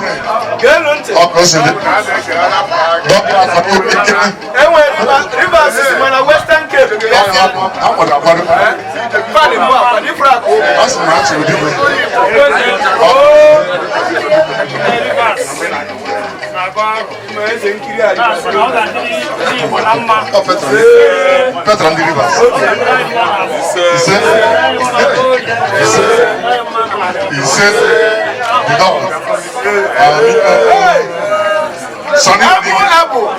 Sonny when all found down the castle. All fire my bidolier. All found down the castle.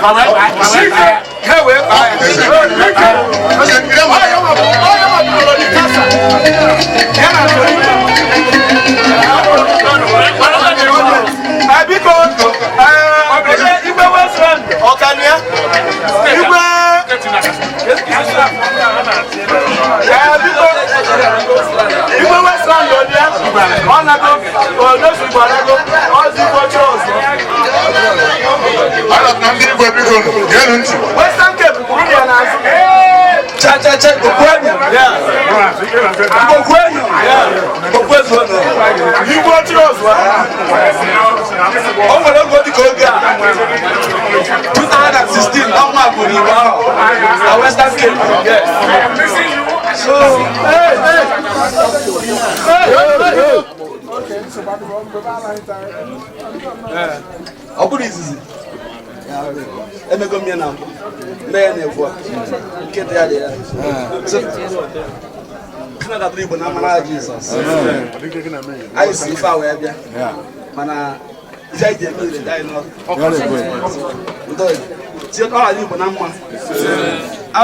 Western Cape,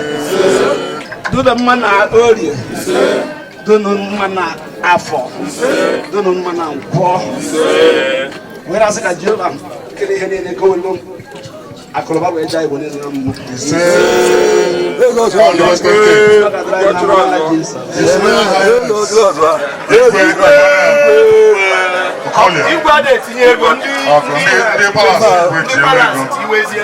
Eze a na-ekiri. Ọ bụ isi dị. Ọ sị ya kwere n'ụzọ, ya kwere n'ụzọ biko. Ya kwere n'ụzọ. Igwe dị.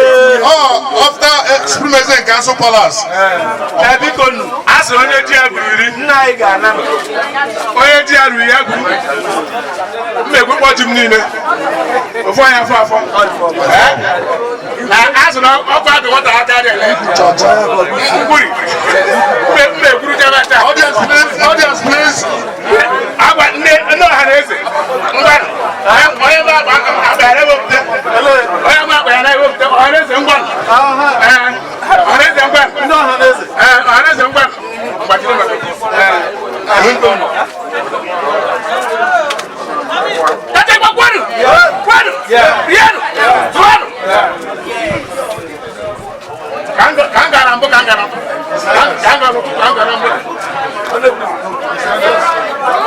Ala bia mo reto. Ala bia mo no re. Oga dila mo na fo. Oga dila mo na fo. O na go to ya selo.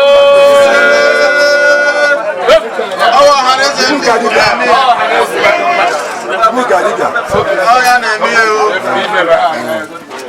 Biko Igbo ndo biko enwere ndị ugwuleshi ndị ọgwụ niile n'ebe a ụlọ agba ya gburugburu Igbo ndo Enugu steeti ma ndị Enugu steeti a member of Enugu State Council of ndị eze ife ọ bụ all the way from Nigeria member of Enugu State Council of Traditional Rulers biko Igbo kwenu Igbo kwenu Igbo kwenu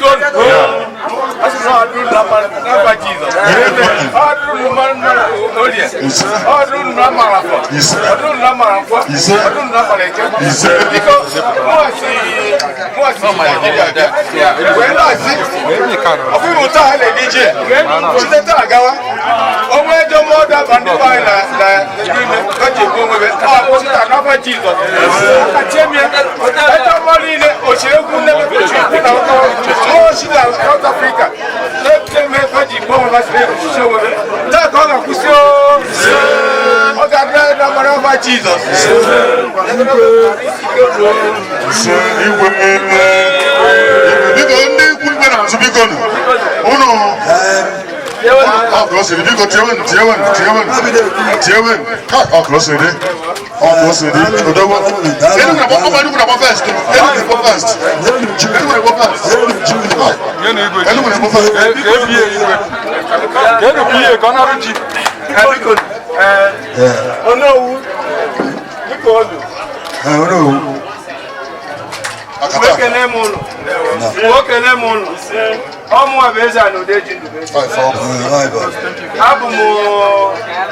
Okuzuru na na-enwe mba m ga-agbanye iru agaghị m agbapụta iru azụ abụ m Okuzuru na na-enwe bụrụ ọvụ ịnyịnya na na-enwe bụrụzi igurube okodo na na-enwe na-asị nna m igurube okodo bịa nụrụ ọnụ m eze Chukwu debere na na-enwe igwe IOM onye ya bịa nụrụ ọnụ m ala ụmụnne bụ ọlagara ngwu bịa nụrụ olu m ndị iche ụmụ Igbo bịa nụrụ olu m ndị iche mụdoro ugwu ọkwa bịa nụrụ olu m ndị iche na-enwe ekwere eri ha bịa nụrụ olu m ndị iche Igbo niile Nnamdi Azikiwe ha abiliketa na ụmụnze isi ono ha bịa nụrụ olu m si na ọfọ niile a gọrọ na m soro oge ere dịka esi wee gụọ ya ree ka esi wee gụọ ya n'oye ree ka esi wee gụọ ya na afọ ree ka esi wee gụọ ya na nkwọ n'afọ Jesu Kristi bezara chi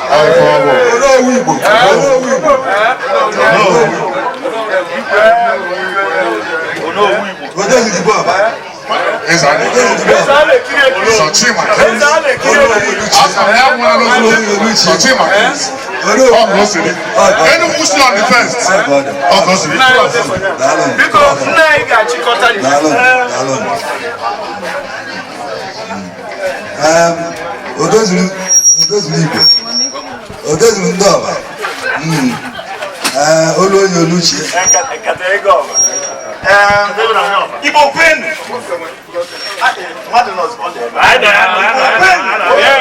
kwenu kwezuenu dịka nna ana m asị na ekpere niile a nụbe n'ọfọ niile ụmụ Igbo na-asụ n'oge mezu n'aha Jizọs.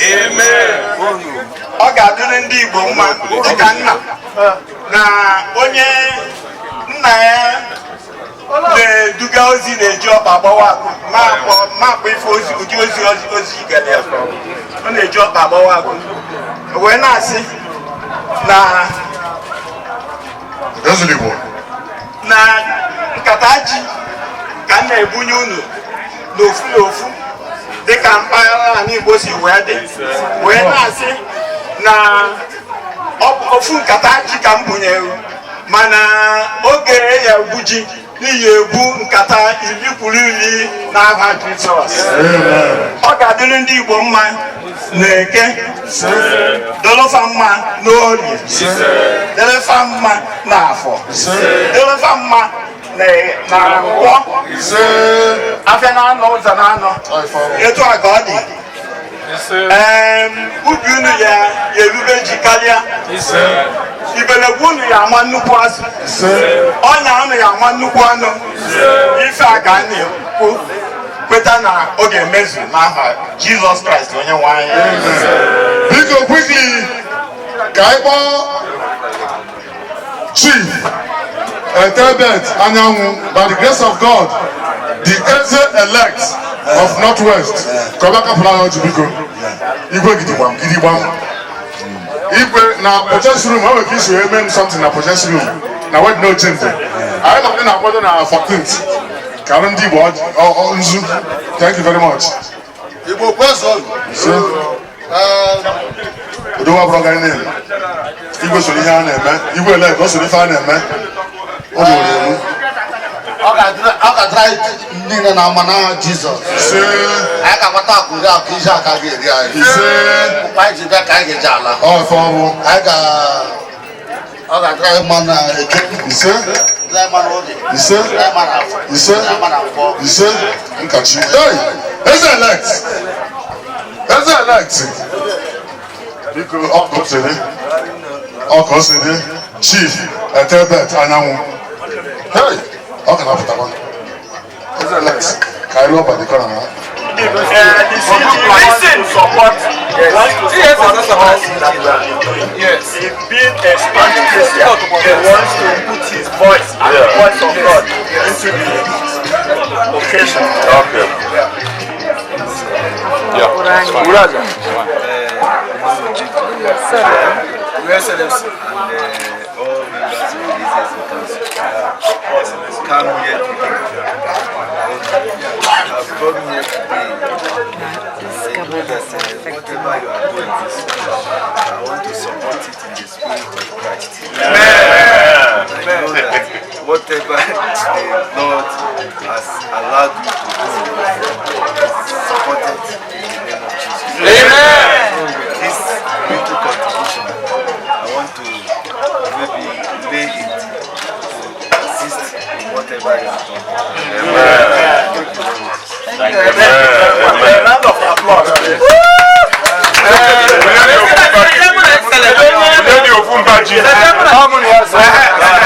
Your Excellency,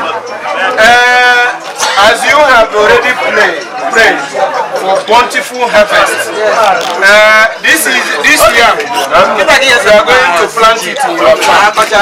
So after planting it in October, when we harvest, we know this yam is going to yield so many baskets of trailers of tubers of yam.